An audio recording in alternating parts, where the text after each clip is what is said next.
Al Badalona ja li toca per fi guanyar a casa. Després de la derrota a Xàtiva, els escapulats han perdut tot el crèdit del que disposaven. El partit contra el Mallorca suposa que els de Manolo Márquez puguin afrontar el darrer mes de competició amb opcions o bé s'hagin de conformar només en competir. El conjunt balear, que ha quallat una bona temporada, ha perdut una mica de pistonada en els darrers partits, tot i que pel filial mallorquinista la campanya ja està del tot salvada.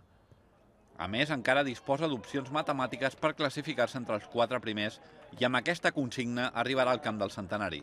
Era un equip que en principi pogués aspirar, o semblava que no pogués aspirar a estar a la zona de dalt, no? Però bueno, han sigut bastant regulars fins fa poc, que porten ara, si no m'equivoco, 4 partits que no guanyen, i la veritat que és un equip que potser si haguéssim pogut comptar amb jugadors que a començament de temporada jugaven habitualment, com és el cas d'Álvaro o de Vigas al lateral esquerre, doncs potser haguessin tingut més consistència, no?